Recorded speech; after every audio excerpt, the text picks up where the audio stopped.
Slide is really okay. Recording just started. So Dr. Warren Farrell is obviously an amazing guy. We're getting his PowerPoint ready. He's going to tell you more.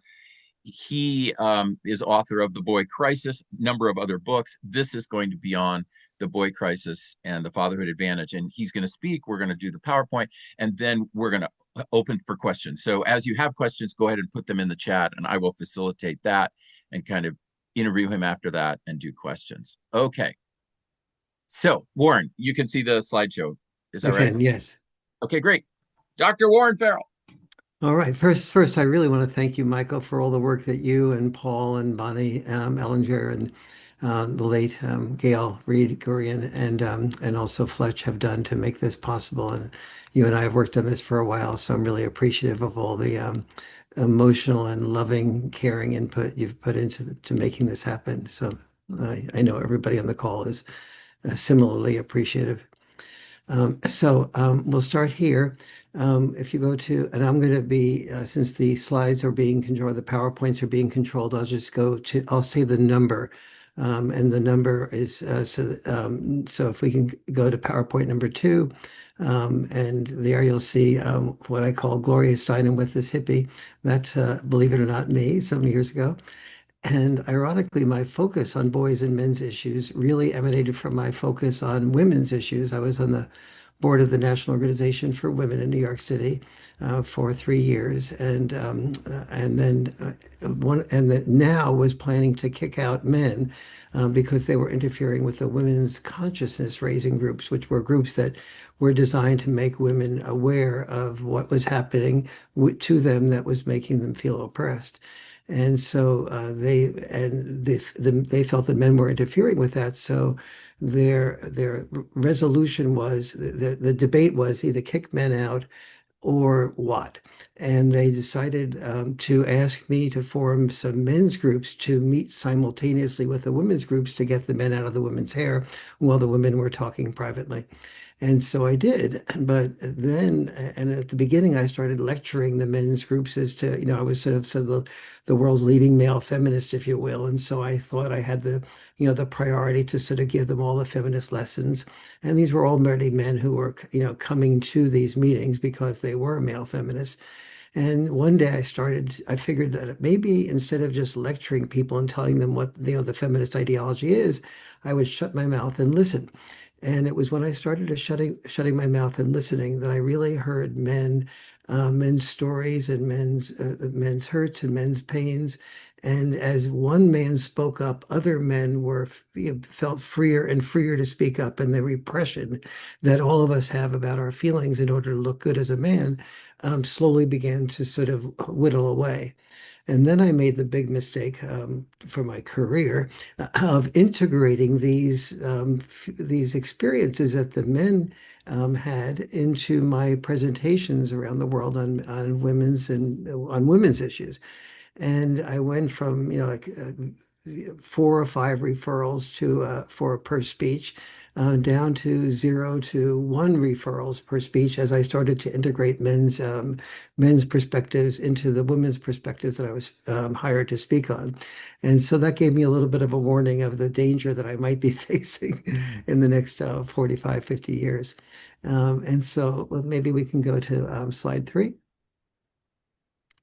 So what I'm going to do here is sort of, I'll give you an overview first. I'm going to first focus on the evidence for the boy crisis, and then the causes, and then the solutions.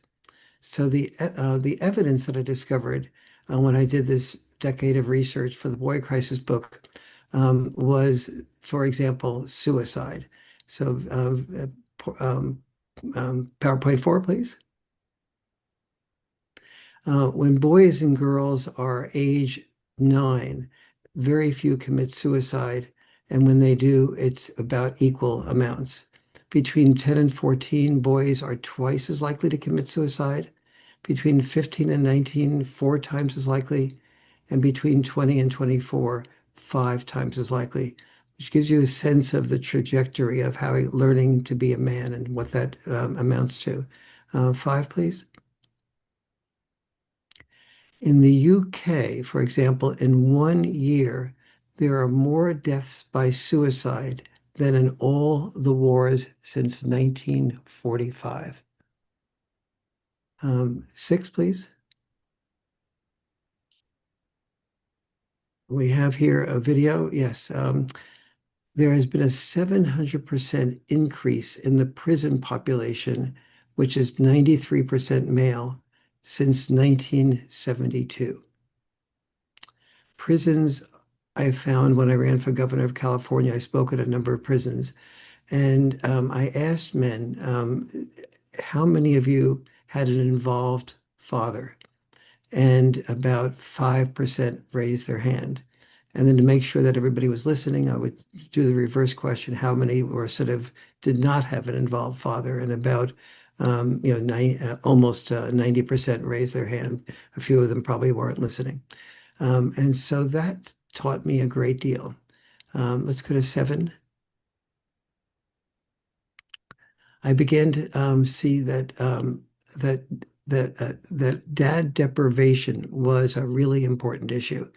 And in just 90 years, as you can see from this graph, the female to male life expectancy gap has grown more than 400%. In the 1800s, and so many people think that this is just natural, biological, and probably some of it is. But most people don't realize that in the 1800s and early 1900s, men often outlived women. And it's largely inventions that were invented by males that significantly reduced female deaths in childbirth that became the big change in what was happening. So, for example, reductions in U.S. childbirth deaths stem from widespread sanitation, with like clean water and sewage, better hygiene, especially aseptic techniques in hospitals, antibiotics, vaccines, hospital births as opposed to births at home, and later the pill, and plus modern interventions like uterine e-balloons. That's medical devices that are inserted into the uterus to control severe bleeding. And all of these types of things were largely invented by men, and yet they elongated women's life. And yet I don't hear people say very often, thank you, men, for helping women live longer than you. May we do a video? You can see here Bill Maher is talking about sperm counts. Can everybody hear that? No, no No. audio. There was no audio on that. Oh, I'm sorry about that. Oh, there's audio on mine. Oh, okay. I don't have audio on mine. Is everybody else hearing Huh. the audio? Well, Not on basically. mine. Not on No, mine, not John. on mine. Mm-hmm. All No right. audio. So Bill Maher is saying that sperm counts have been reduced by 50%. And then he said, and that's of course, when sperm counts are reduced by 50%, he has that video showing it going down, that line going down to a 50% reduction as if it were a penis going down. So the sperm counts have gone down 50% in most of the world. And when the sperm counts go down that level, this, of course, affects male fertility, but it also affects the health of our female children. And it's a really good example of how when one sex loses, both sexes lose. PowerPoint 9, please. The UN finds that boys have fallen behind girls in every one of the largest 70 developed nations, every one of them, especially in reading and writing. And reading and writing are the biggest predictors of academic success or failure.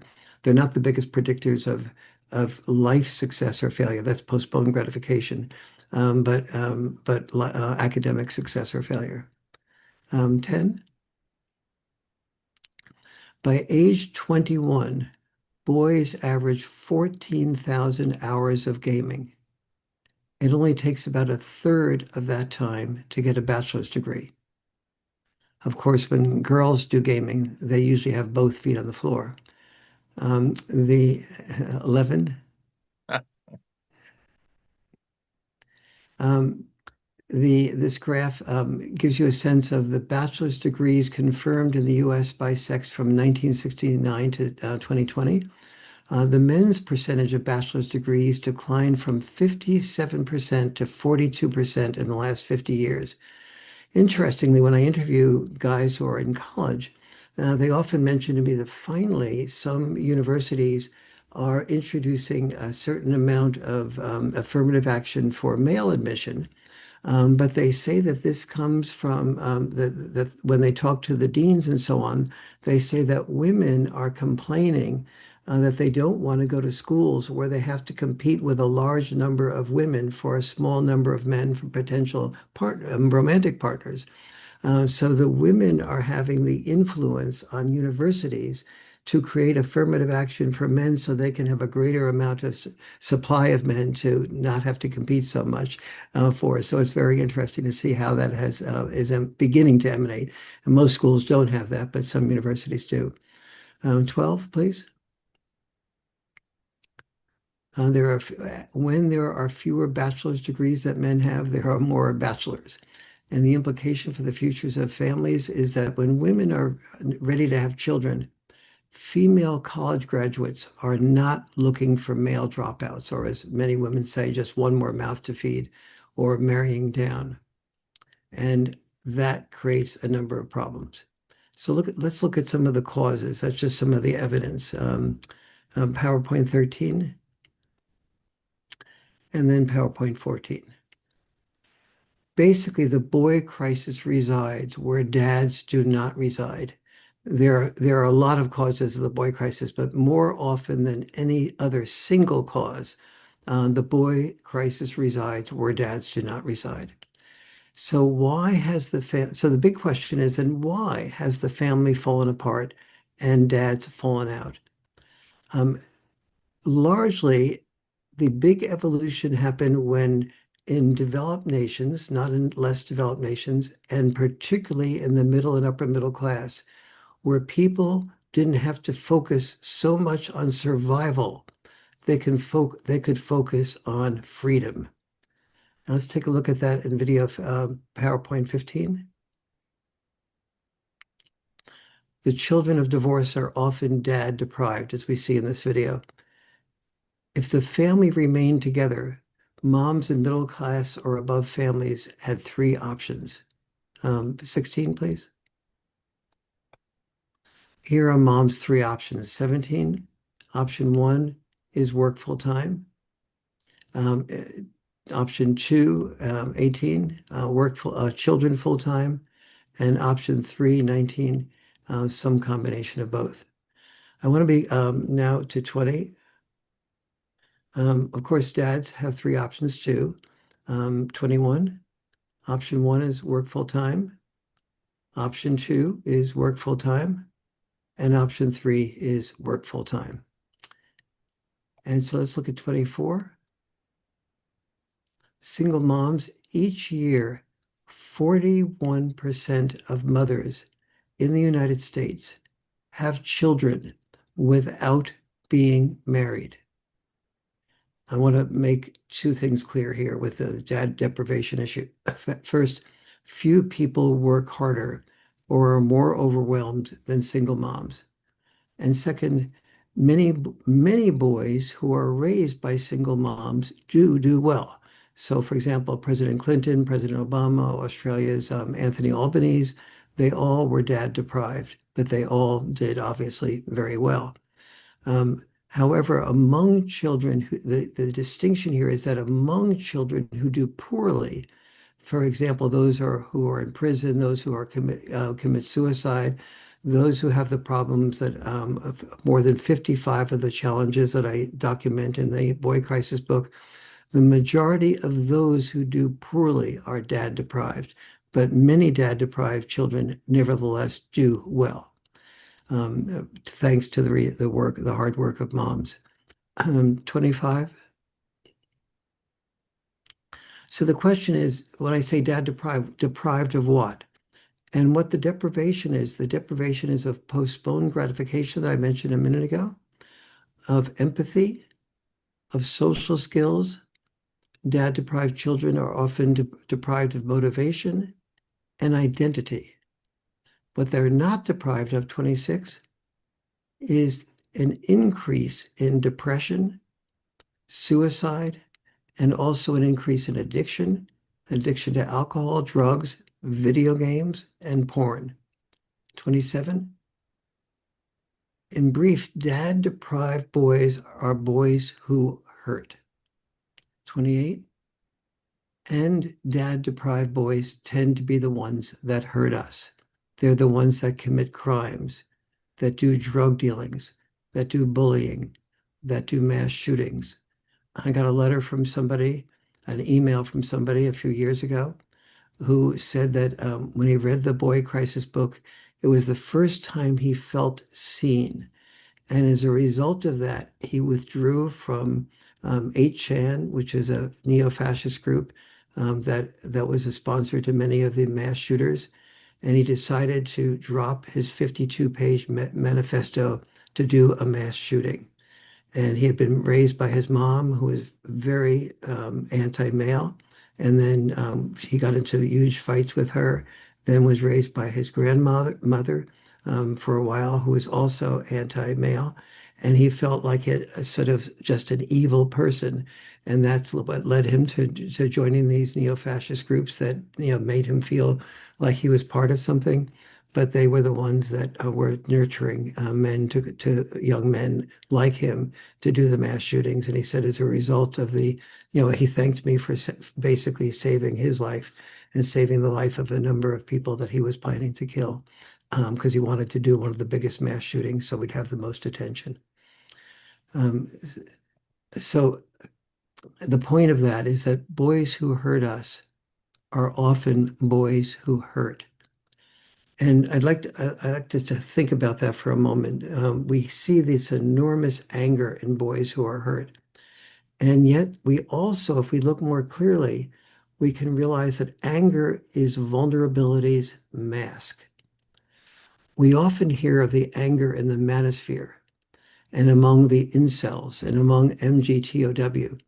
But if we start thinking about this anger as vulnerability's mask, and we think of the vulnerability of men who are celibate not voluntarily, but involuntarily, we can have some empathy for the process that they're going through and ask what can be of help here, in what ways can we help you? And just one of the ways that we can help anybody who's angry is responding to seeing that anger as vulnerability's mask and responding with empathy rather than what we do when we only see the anger, which is responding with anger. 29. So I'd like to look at some solutions here. If children who are dad deprived are the problem, then what's the solution? And the brief solution is children who are dad enriched. So let's look at number 30. And why? Dad enriched children are much more likely to form bonds and do a number of other things I'll look at here now. So basically the question here is, dad style parenting, why does it lead to enriching children? And 31, the most important single reason, there's a lot of reasons, but the most important single reason is boundary enforcement versus boundary setting. So example of boundary enforcement, many people use the word boundary enforcement and boundary setting interchangeably. They're not, they're very importantly different. So for example, children under dad supervision have earlier bedtimes set for them. So that's boundary setting. But the children who get to bed earlier are children under dad supervision, even though they've set boundaries later. So what's the difference here? Children under mom supervision, let's say the child approaches the mom and says, and the mom approaches the child, and says, "Okay, it's 8:30. That's your bedtime. You got to get to bed." And the child says, "Well, Mom, I didn't finish my homework." And mom goes, well, I did tell you to get off the phone an hour or so ago, but you're right. I don't want you to go into school without finishing your homework. So, okay, stay up a little bit later and finish that homework and be sure to get it done. Oh, Mom, I finished the homework. Can I now have, a story read to me? Because, I did finish my homework. Well, all right, you really should have finished it before, but I'll read you a bit of a story since you did get your homework done. Now it's 9:30. Dad is more likely the child will approach at the beginning pretty much the same way and say, Dad, Dad says your bedtime is 9 o'clock. And the child says, well, I didn't finish my homework. And Dad says, I told you before, if I told you to get off the video game and to finish your homework. And I've told you that before. So therefore, you go to school tomorrow without your homework done. And so he's enforcing the boundary that the mom set but didn't enforce. Now, that statistically speaking, it's more likely to happen that way. And in some homes, and I know of some people where the dad is the one that sets the boundary and the mom is more likely to enforce it. But by and large, dads are more likely to take the heat of enforcing the boundary that they set to a greater degree than vice versa. And let's look, for example, at the importance of boundary of enforcement. Number 32. Postponed gratification predicts success, and its absence predicts a purpose void. So postponed gratification, as I mentioned, is the single biggest predictor of success or failure in life. So when children can't postpone gratification, they usually don't achieve. And then they start disrespecting themselves. And they find, if they're a male, they find themselves rejected by other males who do achieve, who are looking down on them, and they feel that condescension and that disrespect. They're also rejected by females, especially females who are successful and especially females who are both successful and attractive. If they're both, if they are both dad deprived and they also fail, they're without purpose or family and are seducible by gangs who will make them part of their family if they're willing to prove themselves as family by hurting others oftentimes. And so this is the vulnerability, the deeper vulnerability that so many boys have. And the very great majority of boys who are in gangs are dad deprived boys, just like in prisons. Um, dad style parenting, like roughhousing and teasing, also builds a bond between dad and children. Let's do video 33, and hopefully we can hear this. Can this be heard? No. No, Dr. I hear it, but I don't think others are hearing it. Okay. Darian has to Look, share his no. audio. Look in the chat for some instructions on how to share the audio. Yes. Okay, Oh, I'll wait until that's. share screen. Okay.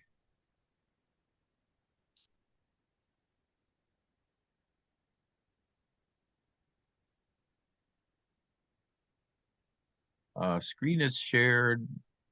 Darn it, I'm not finding. Oh, here it is. Let's see if that works. Okay.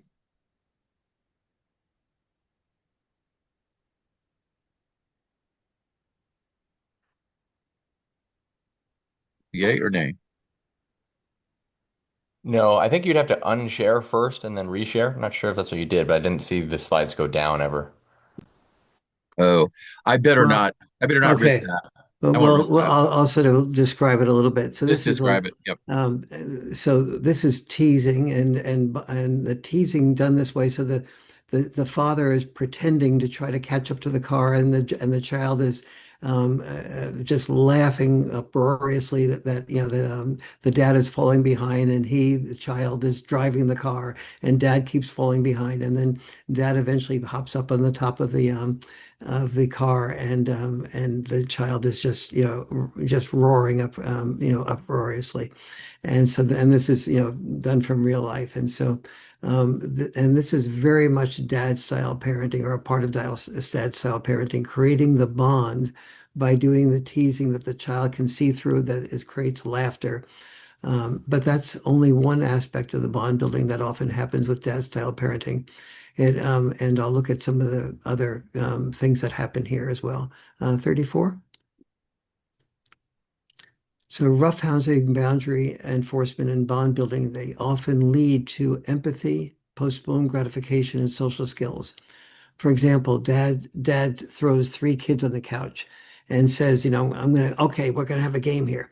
And the game is that the three of you are gonna hop on my back and try to pin me down before I pin you down.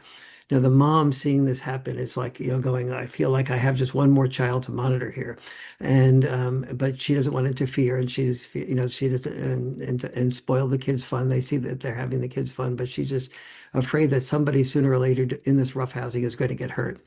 And it's about a 99% chance that eventually, over a number of roughhousings, she's likely to be right. Somebody gets hurt.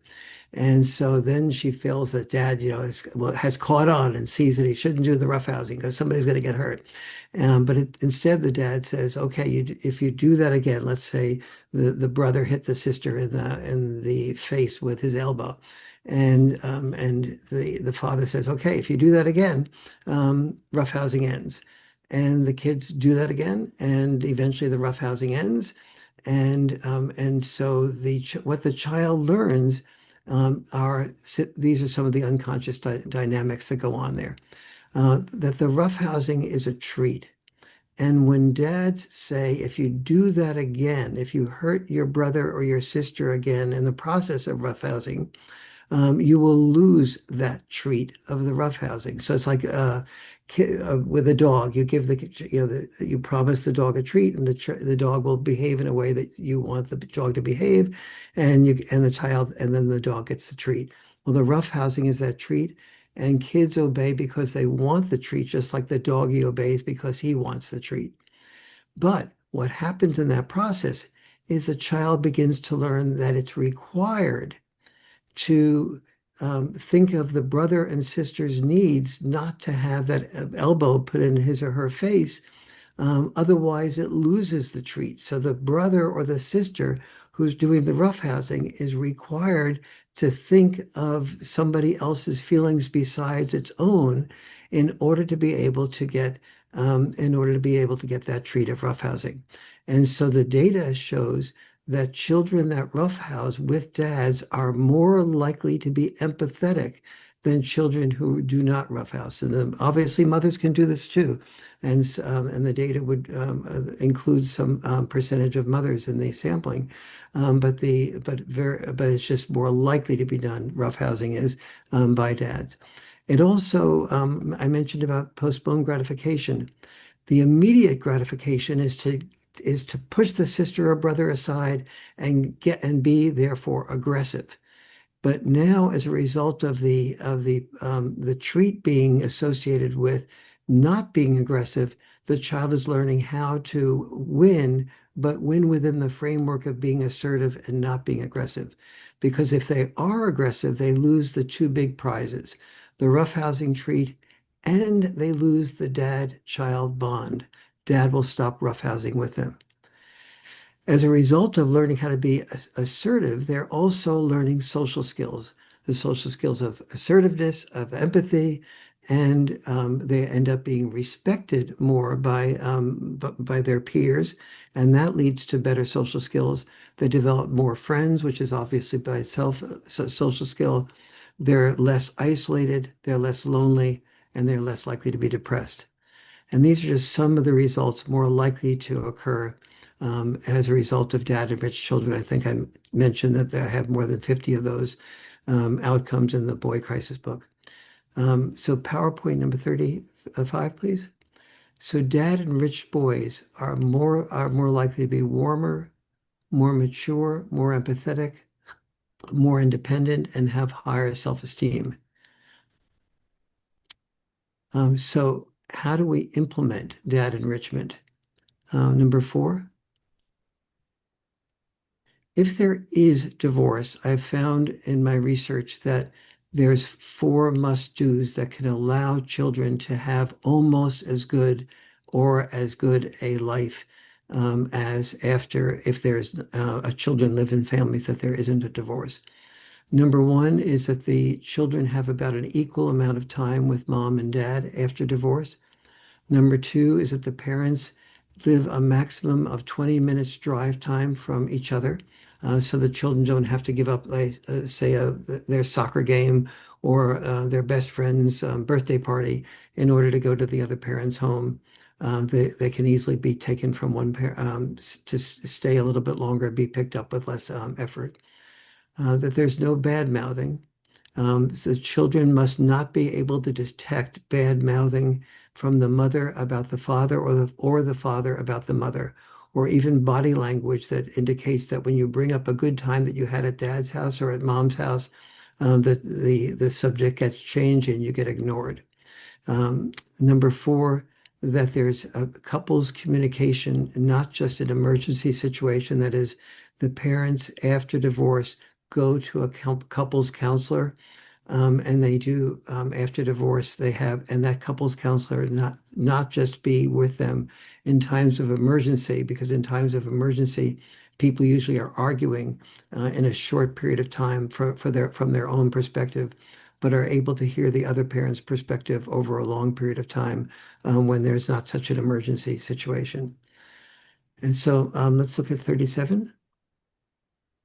So what can your organization do? A number of people here are representatives or on organizations, and I think the best example that in my lifetime has come in Florida, where somebody who was a Speaker of the House bought the boy crisis, gave it and used it with his children, and then decided to give it to the heads of the family divisions in the Florida House of Representatives. And as a result of that, the Florida voted, the Republicans and the Democrats in Florida voted unanimously to create, to have $70 million introduced to help dads understand why they are needed and how they're needed and what they can do to be more involved with the family, plus a second bill to create an equal amount of time with father and mother after divorce. And so this is, I think, so when Democrats and Republicans see the importance of fathers and see the magnitude of the boy crisis and the man crisis, they are, whether they're Republican or Democrat, they tend to have some empathy and begin to understand what the right thing to do is. 38. One of the most letting dads know they are needed is so important. When men are told that their country needs them, they're willing to die so others might live.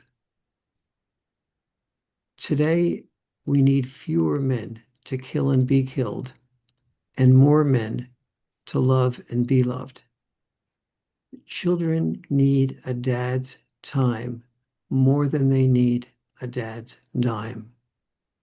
There was a Harvard longitudinal study that was done over a period of the last 45, 50 years that showed that once a family of four earns what today's equivalent would be of between $70,000 and $90,000, once a family of four earns between $70,000 and $90,000, their long-term happiness is more enhanced by additional time with the family rather than additional money for the family.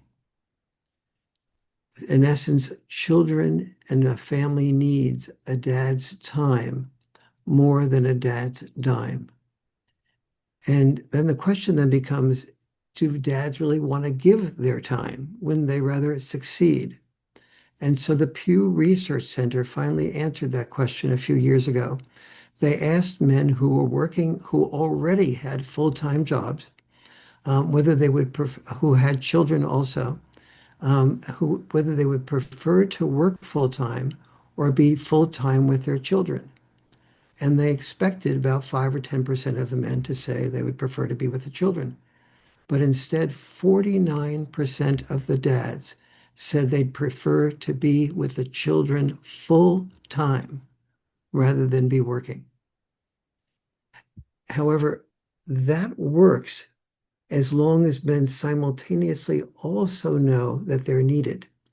If men who are needed, and I would say that if men who are say that when men learn that they're needed, they're willing to both kill and be killed, like in almost any given war. But if we met, so I think it's a lot easier for men to volunteer to love and be loved than it is for them to volunteer to kill and be killed. But they won't do either unless we make an effort to let men know how they are needed and why they are needed. So that's the most important single solution. Number 39, please. Another important solution is reviving vocational education. Dad-deprived boys do much worse academically, but they do respond to vocational education, which gives them both a sense of purpose and income. In Japan, 99.5% of vocational education graduates get jobs.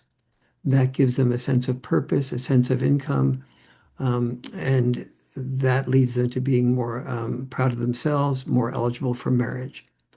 Number 40. What we need to be doing as a solution is introducing the caring professions, um, and meaning being, for example, being a full-time dad, being an elementary school teacher, a therapist, being a healthcare professional.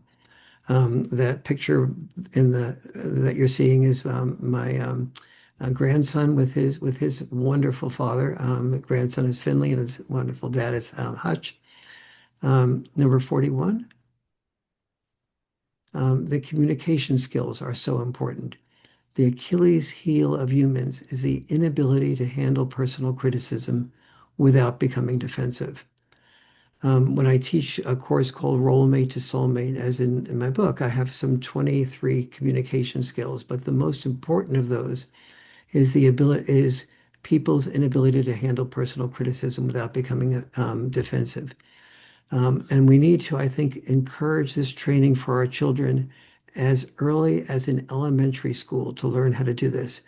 But when we're teaching children how to hear personal criticism without becoming defensive, we need to simultaneously do that for the children's parents, because if children are able to handle criticism without being defensive and they see their parents not able to do that, they'll have a disrespect for their parents. If they have a disrespect for the parents, that will help to unravel the family and unravel the feeling of being willing to obey people that are not knowing how to do communication well when they do know how to do it well.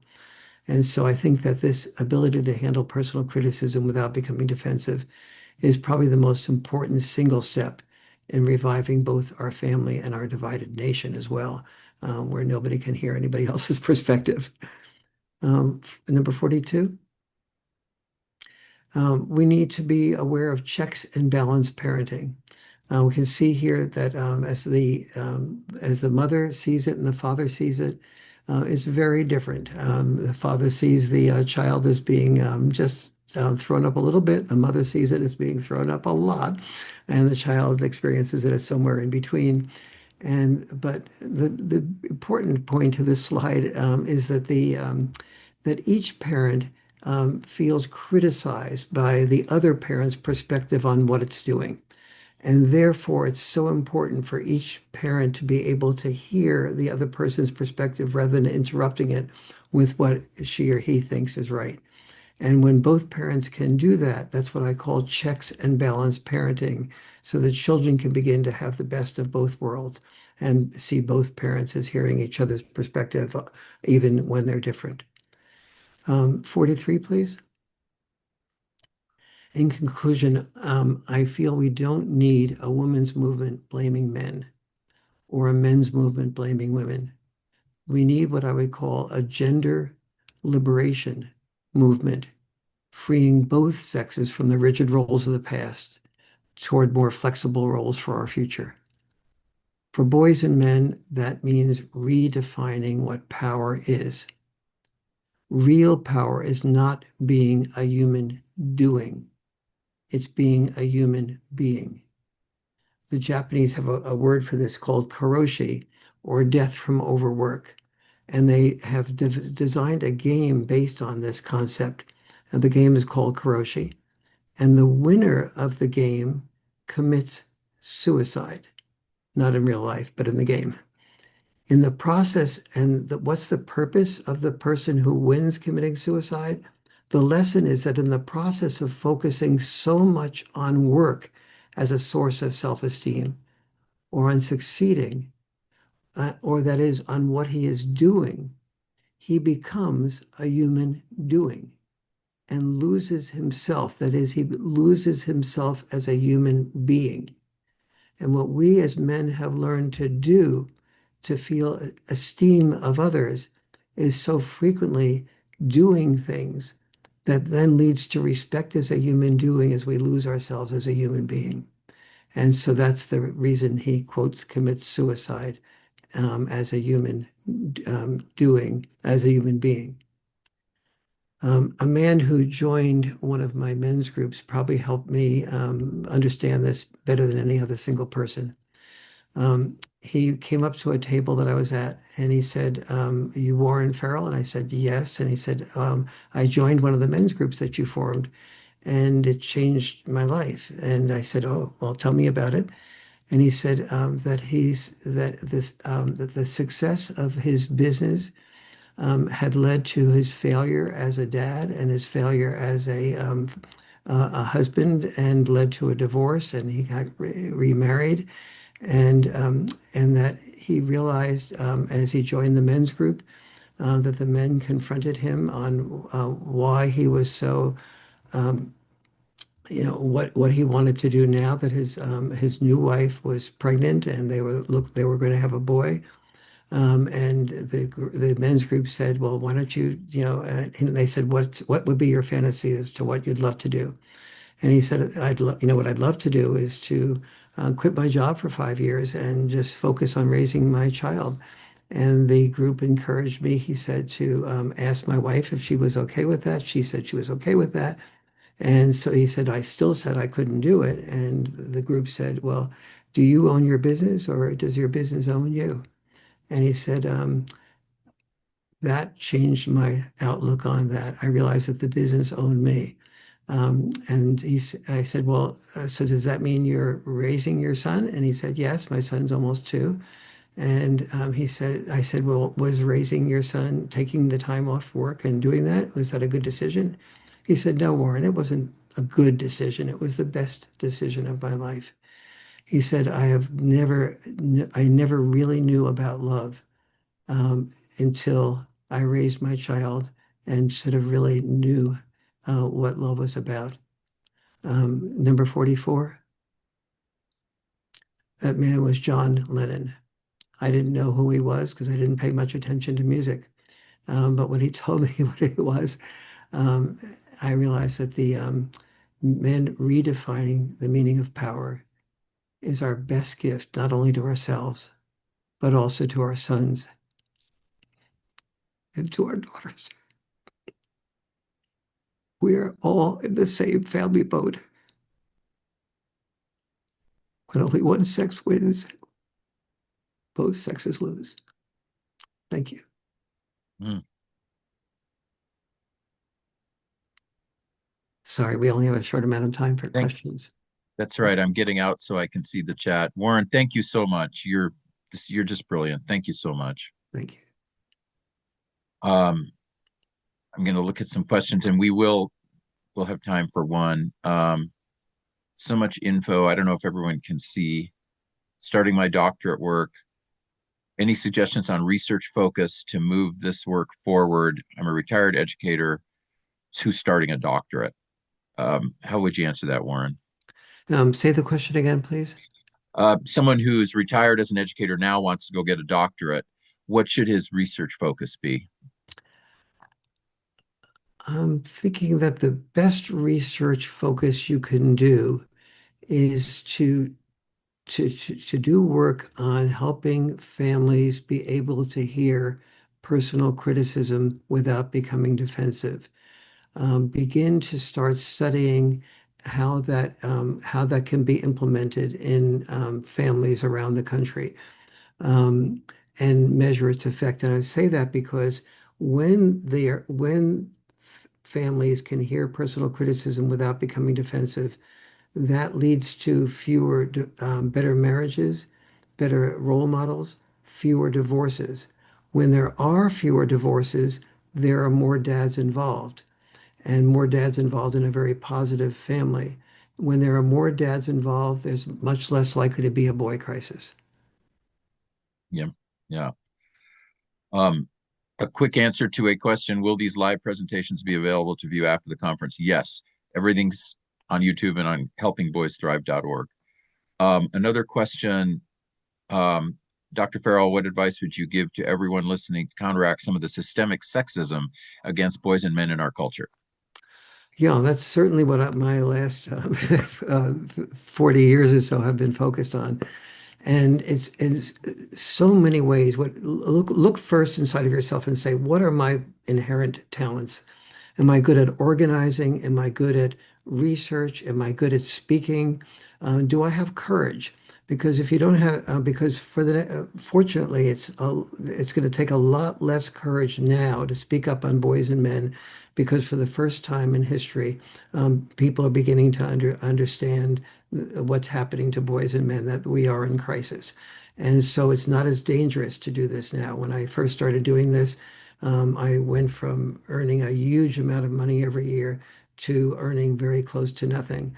And it was only my savings that allowed me to be able to economically survive. And the woman I married was also produced a decent amount of income as well. And so it was very hard to do this then. Now you can survive starting men's groups. You can survive teaching about men's and boys' issues. So, for example, every gender studies program in the country is focused completely on feminist issues. That is up for being confronted now. Going up to universities and saying, you don't have a single person here teaching gender from a male perspective. And that is really illegal. There are some universities who are now beginning to be able to hear that message. And until recently, I wouldn't be able to be hired by any major university, having written something like The Boy Crisis. Yeah. Yeah. Thank you so much, Warren. We need to end, but again, everyone, this will all be on the website, and we're going to end now so that everyone can get out of the link and then come back in to hear Dr. John Gray, who is also a co-author with Warren on the Boy Crisis and a number of other books. Warren, you're just